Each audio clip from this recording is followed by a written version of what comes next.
अस्सलामु अलैकुम वरहमतुल्लाहि वबरकातुहू। अल्हम्दुलिल्लाहि कफ़ा व सलामुन अला इबादिहिल्लज़ीना इस्तफ़ा अम्मा बाद। मोहतरम नाज़रीन इकराम, आसान दर्स कुरान के अंदर 22वें पारे का 18वां रुकू है, जिसके अंदर सूरह यासीन सूरह नंबर 36 की शुरू की 12 आयतें हैं। औज़ुबिल्लाहि मिनश्शैतानिर्रजीम, बिस्मिल्लाहिर्रहमानिर्रहीम। यासीन, यासीन या तो अल्लाह का नाम है या नबी सल्लल्लाहु अलैहि वसल्लम का नाम है। इसका माना यह भी हो सकता है ए शख्स, ए मर्द या इंसान। इसका मुराद, इसका सही माना और मफ़हूम अल्लाह ही को मालूम है। वल कुरानिल हकीम, हिकमत वाले कुरान की कसम। इन्नका लमिनल मुरसलीन, बेशक आप सल्लल्लाहु अलैहि वसल्लम रसूलों में से हैं। अला सिरात मुस्तकीम, बिल्कुल सीधे रास्ते पर हैं।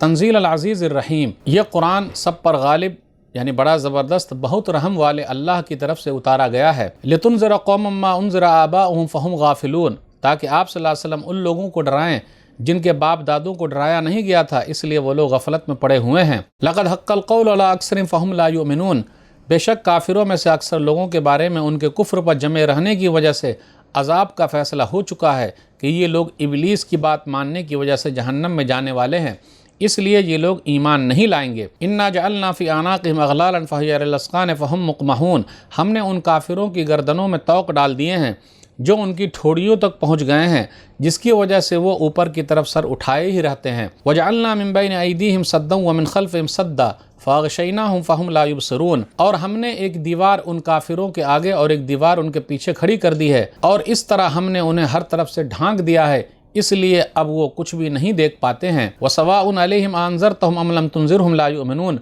खुल्लम खुल्ला हक़ का इनकार करने वालों को आप सल्लल्लाहु अलैहि वसल्लम का डराना या न डराना दोनों बराबर है, ये लोग ईमान नहीं लाएंगे। इन्नमा तुनज़िरु मन इत्तबा ज़िक्र व ख़शियर रहमान बिल ग़ैब फ़बश्शिरहु बिमग़फ़िरतिन व अजरिन करीम, आप सल्लल्लाहु अलैहि वसल्लम का डराना उसके लिए मुफीद है जो नसीहत यानी कुरान पर चले और बिन देखे रहमान यानी अल्लाह से डरे।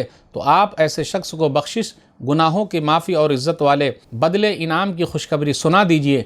इन्ना नहनु नुहिल मौता व नक्तुबु मा क़द्दमू व आसारहुम व कुल्ल शैइन अहसैनाहु फ़ी इमामिम मुबीन, बेशक हम ही मुर्दों को ज़िंदा करेंगे और हम लोगों के वो आमाल काम भी लिखते जा रहे हैं जो वो आगे जन्नत के लिए भेज चुके हैं, और हम उनके कामों के असरात सवाब भी लिखते जा रहे हैं जो वो लोग पीछे छोड़ गए हैं, और हमने हर चीज़ को एक वाज़ेह किताब यानी लौह महफूज में रिकॉर्ड कर रखा है। नाज़रीन इकराम, आसान दर्स कुरान के अंदर 22वें पारे का 18वां रुकू है, जिसके अंदर सूरह यासीन सूरह नंबर 36 की शुरू की 12 आयतें हैं।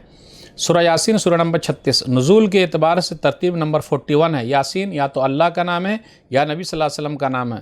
इसका सही माना और मफ़हूम अल्लाह ही को मालूम है। इसका जिक्र आयत नंबर 1 में है। सूरह यासीन मक्की सूरह है, हिजरत से पहले मक्का और उसके आसपास उतरने वाली सूरत को मक्की सूरह कहते हैं।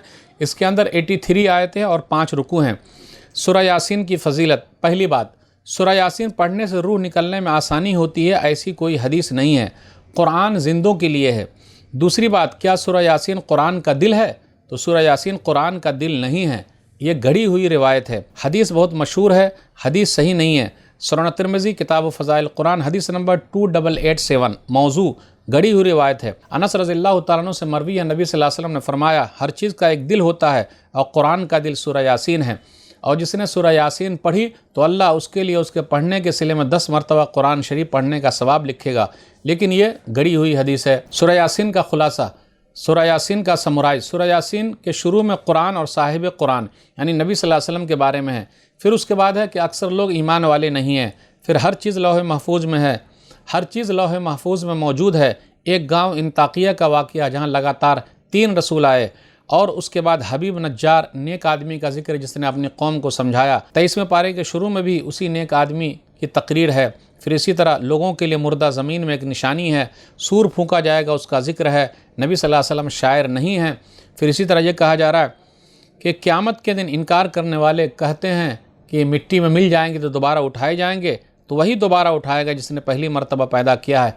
अल्लाह कहता कुन हो जा तो वो चीज़ हो जाती है। नाज़रीन इकराम, आप गौर कीजिए, सूरह यासीन में अल्लाह ताला ने कुरान हकीम की कसम खाई है। वल कुरानिल हकीम, किस लिए कसम खाई है? हिकमत वाले कुरान की। इन्नका लमिनल मुरसलीन, बेशक आप रसूलों में से है। किसी रसूल के लिए अल्लाह ताला ने कसम नहीं खाई, लेकिन नबी सल्लल्लाहु अलैहि वसल्लम की रिसालत के लिए अल्लाह ने कसम खाई, वो भी कुरान करीम की कसम खाई है। तो अल्लाह ताला ने जो कसम खाई है, ये नबी सल्लल्लाहु अलैहि वसल्लम की इज़्ज़त को बताने के लिए कि नबी सल्लल्लाहु अलैहि वसल्लम का मकाम व मर्तबा कितना ऊँचा है कि उनकी रिसालत के लिए अल्लाह ताला ने कसम खाई है। फिर उसके बाद ये है कि ये बात वाज़ेह हो चुकी है कि कुछ लोग ईमान नहीं लाएंगे। جیسے ابو جہل ہے، ابو لہب، عتبہ بن ربیعہ، شیبہ بن ربیعہ وغیرہ کا ذکر ہے۔ ثابت ہونے کا مطلب کیا ہے؟ ان کے کالے کرتوت کی وجہ سے اللہ نے کیا کہا؟ لیکن حق القول منی لأملأن جہنم من الجنۃ والناس اجمعین، سورہ سجدہ سورہ نمبر 32 آیت نمبر 13۔ لیکن میری بات ثابت ہو چکی ہے کہ ہم جہنم کو بھریں گے جناتوں میں سے بھی اور انسانوں میں سے بھی، اس لیے کہ وہ لوگ شیطان کے راستے پر چلنے والے ہیں، اس لیے ایسا ہوا ہے، وہ جہنم میں چلے گئے۔ اگر وہ شیطان کے راستے پر نہ چلتے، قرآن و حدیث کے حساب سے چلتے تو وہ جنت میں چلے جاتے۔ اللہ نے زبردستی نہیں کیا، زبردستی ایمان سے محروم نہیں رکھا ہے، بلکہ ان کے کالے کرتوت کی وجہ سے ان کو یہ دن دیکھنا پڑ رہا ہے۔ آپ ان کو ڈرائیں یا نہ ڈرائیں، آپ کا ڈرانا یا نہ ڈرانا دونوں برابر ہے۔ یہ ان لوگوں کے لیے ہے جن پر حجت قائم ہو چکی ہے، سب کچھ بتایا جا چکا ہے، پھر بھی وہ لوگ دین اسلام کی طرف نہیں آ رہے ہیں۔ آگے ہے آیت نمبر 12 پر غور کیجئے، وَنَكْتُبُ مَا قَدَّمُوا وَآثَارَهُمْ، اور ہم لکھتے جاتے ہیں وہ اعمال جن کو لوگوں نے جنت کے لیے آگے بھیجا ہے یا جو پیچھے چھوڑ آئے ہیں۔ اس پر غور کیجئے، جو آگے بھیجا ہے اور جو پیچھے چھوڑ آئے ہیں وہ اعمال چاہے اچھے ہوں یا برے ہوں، جو ہم نے بھیجا ہے اس کا فائدہ ہے، اور جو دنیا میں چھوڑ آئے ہیں اس کے بارے میں کیا ہے؟ اگر نیک عمل ہم نے کیا ہے تو مرنے کے بعد بھی اس کا ثواب ملے گا، اور 3 عمل ایسے ہیں جو مرنے کے بعد بھی ثواب لاتے ہیں، 3 عمل کی وجہ سے آدمی کو ثواب ملتا ہے۔ صحیح مسلم کتاب الوصیہ حدیث نمبر 1631، ابو ہریرہ رضی اللہ تعالیٰ عنہ اس حدیث کے راوی ہیں، نبی صلی اللہ علیہ وسلم نے فرمایا، اذا مات الانسان انقطع عنہ عمل الا من 3 الا من صدقۃ جاریہ او علم ينتفع به او ولد صالح يدعو له۔ آدمی مر جاتا ہے، اس کا اکاؤنٹ بند ہو جاتا ہے، لیکن 3 چیز کا اکاؤنٹ چل رہا ہے، ایک صدقہ جاریہ، مسجد بنا دی، مدرسے بنا دیے، جب تک یہ رہیں گے اس کا ثواب ان کو ملتا رہے گا، او علم ينتفع به، یا وہ علم جس کے ذریعے لوگ فائدہ اٹھا رہے ہیں، علم نکرہ، معرفہ نہیں ہے، ایسا نہیں صرف دینی علم، دنیاوی علم بھی، جو بھی علم جس سے لوگ فائدہ اٹھائیں، ڈاکٹری ہے، انجینئرنگ ہے، جو بھی علم ہے جس سے لوگ فائدہ اٹھائیں، تو جب تک لوگ فائدہ اٹھاتے رہیں گے ثواب ملتا رہے گا۔ نیک لڑکا جو اس کے لیے دعا کرے، اگر برا عمل کیا تو اور برا کام چھوڑ کے گیا، دنیا میں لوگوں کو گمراہ کیا، فلمیں بنائی، دوسری چیزیں بنائی جس کے ذریعے لوگ گمراہ ہو گئے اور برائی کے راستے پر چلے، فیس بک پر کچھ ڈالا، ٹویٹر پہ ڈالا اور برائی کا راستہ اس نے اپنایا، اپنے بعد چھوڑ گیا، تو اس کا گناہ بھی اس کو ملتا رہے گا۔ صحیح مسلم کتاب الزکاۃ حدیث نمبر 1017، نبی صلی اللہ علیہ وسلم نے فرمایا، وَمَنْ سَنَّ فِي الْإِسْلَامِ سُنَّةً سَيِّئَةً فَعُمِلَ بِهَا بَعْدَهُ كُتِبَ عَلَيْهِ مِثْلُ وِزْرِ مَنْ عَمِلَ بِهَا فَلَا يَنْقُصُ مِنْ أَوْزَارِهِمْ شَيْءٌ، کہ جس نے کوئی ایسا برا طریقہ ایجاد کیا اور اس پر لوگ عمل کرتے رہے تو اس کو گناہ ملتا رہے گا، اور جو عمل کریں گے اس کو بھی گناہ ملے گا۔ یا پیچھے جو چھوڑ آیا ہے اس کا مطلب ایک یہ بھی ہو سکتا ہے چلنے کے نشانات، آدمی نیکی کے لیے چلتا ہے اور جتنا دور تک جائے گا اس کا فائدہ خود اس کا ہے۔ صحیح مسلم کتاب المساجد حدیث نمبر 665، نبی صلی اللہ علیہ وسلم کو جب یہ پتہ چلا کہ بنو سلمہ کے لوگ مسجد نبوی کے قریب آ کر بسنا چاہتے ہیں کیونکہ وہاں جگہ خالی تھی، تو نبی صلی اللہ علیہ وسلم نے ان کو منع کیا، کہا کہ نہیں، دور سے ہی تم آؤ، جتنے دور سے تم مسجد آؤ گے اتنے قدم قدم پر تمہیں نیکی ملے گی۔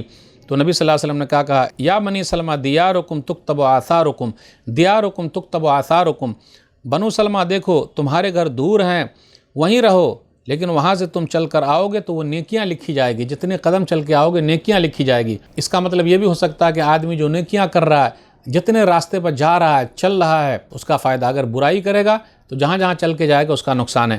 تو ناظرین اکرام، آج کے درس میں بس اتنا ہی۔ اللہ سے دعا ہے کہ اللہ تعالی ہم لوگ قرآن کریم کو پڑھنے، پڑھانے، سمجھنے، سمجھانے، عمل کرنے اور لوگوں تک پہنچانے کی توفیق دے، آمین۔ والسلام علیکم ورحمۃ اللہ وبرکاتہ۔